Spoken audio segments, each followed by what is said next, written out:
Greetings and welcome to ITR Live. I'm your host, Chris Hagenow. We are back here in Studio 130 at ITR headquarters in Central Iowa.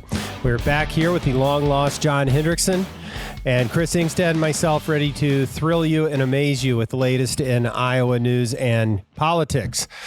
Whew. Easy for me to say, right, John? That's right. Okay, good. That was the first take. You know, that's rare. Usually I got to fumble through it 7 or 8 times before we actually get there, but I did it. I did it this time. Very good. Well, listeners, we're sorry. It's been almost a week since we've been back with you, but we had a holiday weekend and waited for John to get around to get back to getting back in the office here. So how was your 4th, John? It was nice. So I went to visit family and did a lot of fishing. And Good.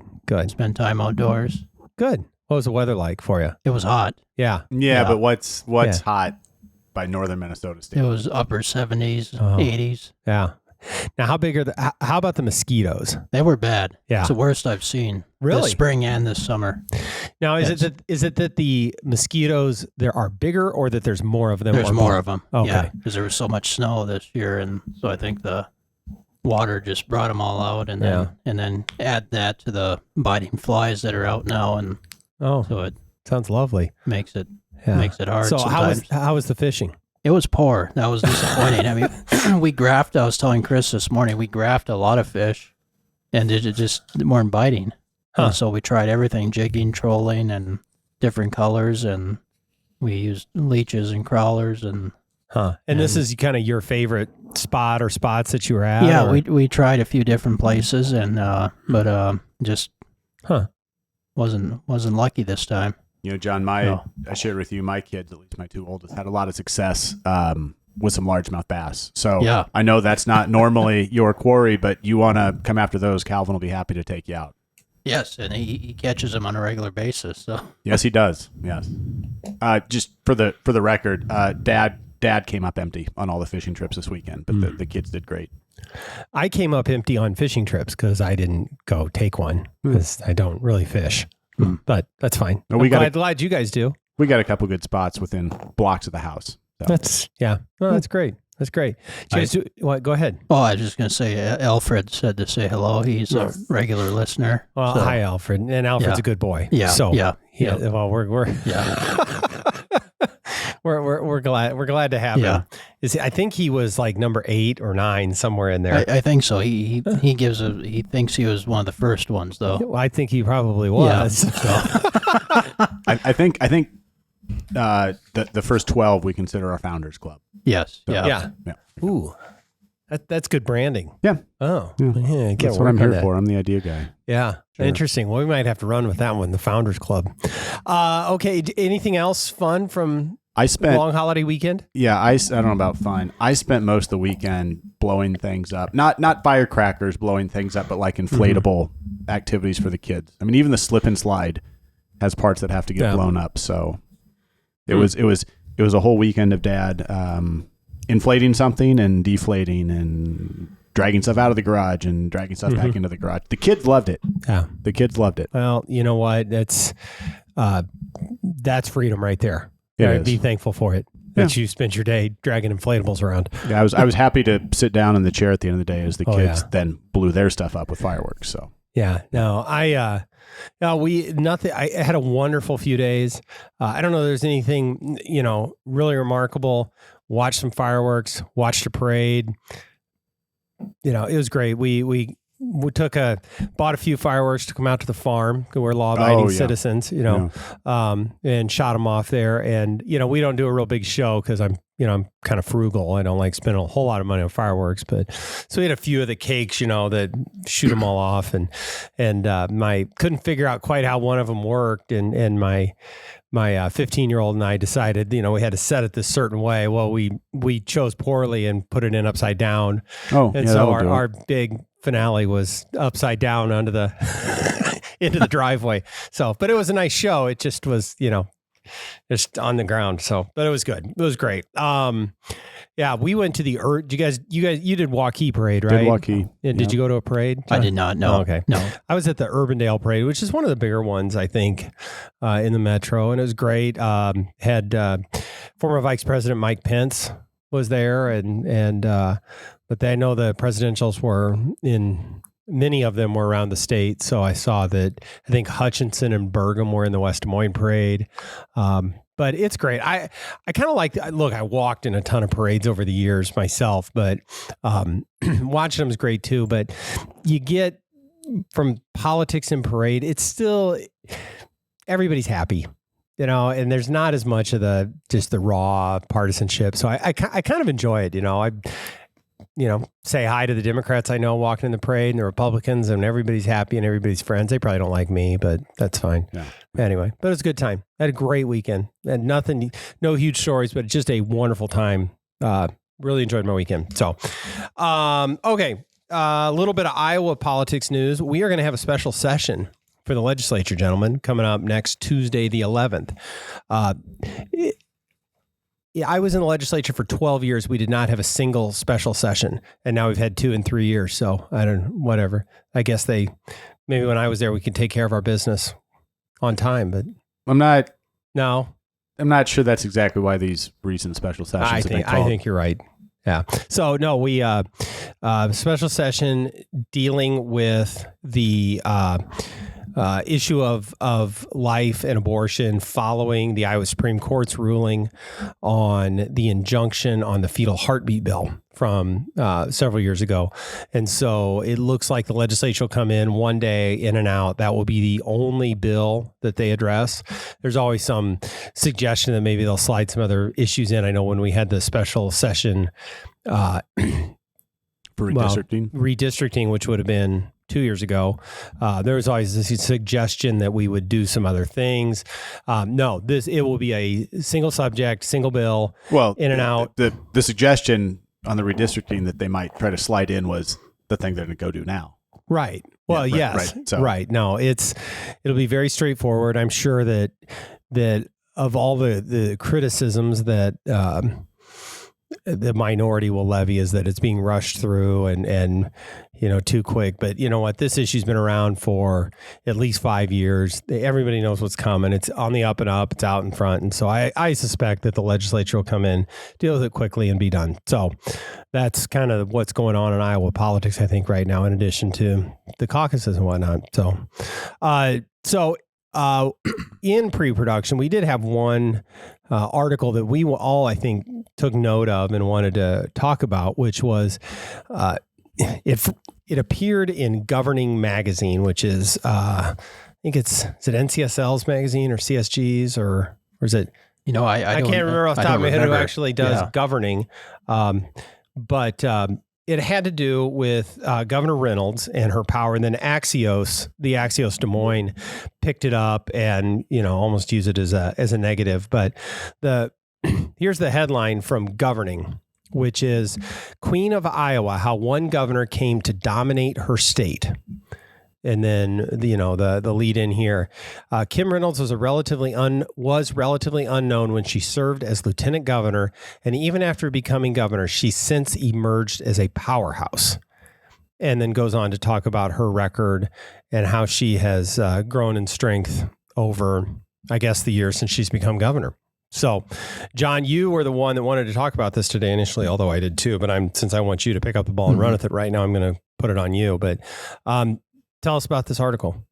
Well, I thought it was interesting, and I forget how I even came across it. I think it might have been from an email that you might have sent or something, but I think it's very interesting because it contrasted her leadership style with previous Republican Iowa governors, which is somewhat different. But I think what's unique about Governor Reynolds is just, there's always, when we talk about presidents, they always say presidents have the power to persuade, and one thing, they're party leaders, and so I think what we've seen with Governor Reynolds, which I think the article in Governing picks up on, is she's really been successful as a leader, and when you look at a lot of the policies that we've talked about on this program, whether it's the school choice or tax policies or any number of them that we've discussed, I mean, she's really been clearly out front leading on these issues and leading the legislature on there. So she's not only been doing that as governor, but also as a party leader. And of course, she got national attention for actually challenging those in her own party who had opposed the ESAs in the previous legislature, and so that took a lot of political courage. But so I think one thing that really Iowans find appealing is that she's someone who stands on principle. And well, she doesn't just stand. I mean, she leads on it. She engages in it. She doesn't just make speeches on those principles. Yeah. She gets involved and makes sure things get done. And this is where, going back to the primaries that she did on some of the Republicans in her own party, this is something that other governors have not done. At least, because there's a number of states that are battling this school choice issue, and a lot of it has gone down in defeat, and Governor Reynolds, I think, set a precedent by actually being aggressive on this. And the other thing I think that we need to consider, too, in looking at her record is her leadership during COVID, which I think clearly stood out among, if you compare her to other governors across the nation. Do you have any other governor in mind, John? Well, I mean, you could compare her with DeSantis, but let me just. I was thinking of your home state. Yeah, that's what I was going to say. If you look at Governor Tim Walz, for example, who I would say was largely ineffective during COVID, but I mean, just from a public relations standpoint, Governor Reynolds, if not daily, had weekly press conferences, and people from across different states I talked with were really encouraged by that, and they said, "Boy, I wish our governor would do the same thing." And I think Governor Reynolds has connected with Iowans as a result of that, and people have respected her for it. And so I think, certainly she's risen as a national leader as a result, and people are looking for, a strong conservative leader, and she certainly has demonstrated that. That's right. On the COVID issue, I want to bounce around to some different things in this piece, I think, but on the COVID issue, she took a pretty strong, courageous stance to keep things open. And there was pushback, even for as good as she was on it. And if you remember going back to all that, because she was using some of the executive emergency powers, right? Yeah. And some of the folks that were very stridently pro freedom or whatever were, there were folks like, hey, wait a minute, why should you be doing this? But going back to a line that Senate Majority Leader Jack Whitver said, once the legislature came back in session, she stopped the executive orders and said, we're going to do this together. That gave her a lot of credibility within the legislature. And I think it's really easy to forget how difficult those politics were going through that, of governors trying to balance what they were being told by these public health officials versus, what they believed was the right thing to do for their state versus whatever. And, I think the point that Senator Whitver is making here is that she took strong action, did the things that needed to be done, but then when it was time, pivoted back to doing it in the normal course of business with the legislature involved. And that's to her credit. So, no, I think that's exactly right. I have thought it was really interesting to kind of look at the different word choices going through this. And, to the left or to Axios or whoever was writing this is a bad thing. This is just a power trip for the governor, trying to be as that it's nothing more than a pursuit of political power. That's a key point, because they would never call Gavin Newsom a king. Right. And so the executive power is fine if you're a liberal, but it's not if you're a conservative. I mean, the media I think there's a clear bias in that. And, for example, the left, they praise FDR up and down all the time. And, that's the closest thing we've had to a dictator in our history was Franklin Roosevelt. Right. And so, you look at what the language that, I think we would use to describe how she's led is reflected in the article. You've got, Dave Oman saying that you have to respect the political leadership she's provided. And then you have Senator Whitver again saying, no doubt she's stronger today, using the word strength, leadership, instead of these pejorative terms on the flip side of the article. And I think you touched on this briefly, John, is that Governor Reynolds has all of these things that she's done, agree with him or not, has been done to advance her agenda, and it not than just the transparent pursuit of more power. Mm-hmm. And frankly, she's been tremendously. The record speaks for itself, is that she's been successful in enacting most of that agenda, and that's just political leadership in my mind. Right. And you can look at other governors in other states where there's a term that's been used, red state federalism, where you see these conservative governors, whether it's Governor Reynolds here in Iowa or DeSantis in Florida or some of these other conservative governors that are actually doing conservative things versus maybe other Republican governors who are more middle of the road or moderate, trying to play it safe. Look at Governor Sarah Huckabee Sanders in Arkansas is off to a great start, doing some really good reforms. And so I think the other thing is we're seeing too is that this is a good example of federalism at play, because we have good things going on in a lot of these red Republican states that are forcing governors to lower their tax rates, to pass school choice policies, to do these other reforms that are common sense, rather than doing the tired blue state progressive policies of tax and spend and regulate everything. And so I think Governor Reynolds certainly has being a leader. I mean, just like Ronald Reagan was. I mean, Ronald Reagan was able to inspire people with his leadership because he stood for something other than just this moderate, middle of the road way that really doesn't appeal to anything. Right. I'm gonna take a quick detour here. What political leadership is what Wisconsin Governor Tony Evers did with his education budget. Did you guys see this one? Yes. I did not know. You didn't see this? I did not know. So, it's kind of hard to explain, I guess, in spoken, but they passed a thing which increased the education funding for the next 2 years.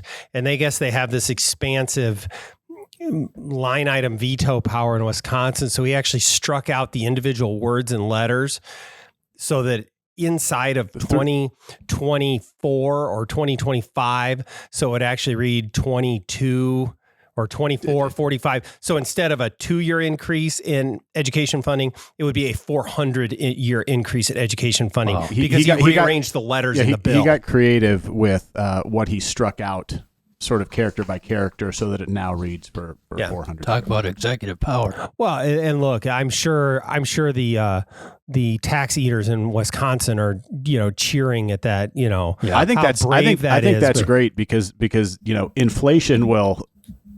There you go. Right. Inflation in a few years will eat up that increase that he thinks he delivered in. And that's right. Ultimately, the dollar amount doesn't. And they probably all sat around the governor's office and just giggled about how cute they were. What sort of Mickey Mouse game is that? I mean, it is. It's unserious. And good luck ever cutting a deal with the Republican led legislature. Forget the party labels, but good luck trying to get some trust from your legislature ever again on an issue. They're going to have to go through and read word for word and see if there's any way to splice this back together. It's unserious governing, and it's crap. But I say that one because I think it because it's crap and needs to be said. Crap, and I don't think that liberals and the media love to lecture conservatives on how they skirt the rules or whatever. Well, there is no better example. It was in Iowa. constantly conservatives were chastised for their secret plan to gerrymander the state, only they never did it. But then you go look at Illinois and it's as gerrymandered as possible. Mm-hmm. It's like they did it. They did everything. It's the ultimate in gaslighting. So liberals in Wisconsin, you don't ever get to criticize Republicans ever again for being sneaky on something, because that's just crap. And it shouldn't even be legal. I can't believe that it's constitutional, but yet the law allows it. But the reason I brought it up is to show you the difference in liberal governance in a state like Wisconsin, where you've got to get too cute by half trying to achieve your policy ends, almost cheating the system. And then in Iowa, you have a governor who just goes out, takes the message to the people, enacts her agenda, works with the legislature, builds support for it, then, which we haven't mentioned yet, goes back on the ballot and gets elected by a wide margin, overperforming the generic ballot, gets reelected and comes back for more. That's leadership. Whether you agree with everything that Kim Reynolds has done, and I there's a quote in here in the article that from Dennis Goldford, who's Drake University professor, often on the news, they go to him for quotes. Don't laugh, John. I forgot which button on the sound pad is the KCCI jingle, so I can't do it today because there's some other stuff that we probably don't want. But Professor Goldford says there are people here who absolutely love her and people here who absolutely despise her. Absolutely true. If you're on social media at all, you can attest to that. The people who don't care for her are a much smaller group than the people who love her. And I think that's exactly true. And so the point being is that people respond to authentic leadership. So I think I'm going to kind of wrap this up. Do you have anything else on this, John? I mean... No, I like that word they use, authentic leadership, because I think that's key. Yeah. I think that really is. And so I think where this probably, lands in the end is a couple other quotes from your articles. I think it's really good. It's a really good piece, and I'll link to it in the description on the podcast. And I'm sure I've... Could I, while you're looking, I just want to add one more thing, and I think, too, that I don't want to downplay anything that the governor does, but I hope I'm not overstepping my bounds, but I do think that one also part that often gets ignored is the contribution of Majority Leader Whitver. Yeah. Because I truly think that he's been a pillar of conservative policies in this state, and I wrote an article about a year or so ago calling him, the quiet conservative, because he's often under the radar, but I think he's truly been instrumental in helping the governor and her agenda, and so I think that's a key part of why Iowa's such a conservative state, but has done so many good things, is because of their relationship working together and. Well, obviously I agree with you, John. And I have to reiterate again for the listeners that I don't put you up to that. That's all authentic. No, that's your own belief. Yeah. I obviously I do agree with you very much. There is no question. I think you talk to any political observer is that Kim Reynolds and Jack Whitver have been a great team. Yes. And getting these things done. Because I don't know where they stand on tariffs or anything. Well, so maybe we can get one of them back in here to talk about that. But I do want to say too, to be fair, is that Senator Whitver leads a caucus that, they don't just do whatever he says, even though I've seen that suggested, is that he's got a great caucus behind him, which makes this possible. And look, there's great conservatives all through the legislature, but I always want to make sure when you give a lot of credit to a legislative leader, you need to make sure you give it to the people behind him that are helping to make it possible, which he does. There's some great people in that caucus as well. But okay, so I'm gonna wrap this up with a brief Whitver quote. So the article goes on. The party also padded its majorities in both chambers, which we're at 34 and 64 with Senate Republicans enjoying the first supermajority either party has won in a half a century. Quote from Whitver: "We've been able to do pretty much whatever we want to get done," which I think is true. And then kind of to wrap this up is a quote from Chris Larimer, who's a professor at University of Northern Iowa in political science, who's also often sought out for his comments on these things. And he goes on, and it's the end of comparing Reynolds to Branstad, but he says, at this point, nothing suggests to me that she's going to slow down. Long may it continue. Yeah. So, well, good. I feel like we're back in full force following a great holiday weekend, John. That's right. Yeah. Get you fired. Good to be back. Good. Well, we get, the people have been demanding it. I'm getting calls and emails from all corners of the state saying, "Where's John? I need my content." So you're back. Fishing, conservatism, and tariffs. Yes. Give the people what they want, John. That's right. All right. Okay, good. All right. Well, thank you for joining us again, everyone. Don't forget to like and subscribe, give us a review, tell your friends, and we will continue to work on see what we can do to enact the Charter Founders Club of the ITR Live podcast. So with that, we will see you next time on ITR Live.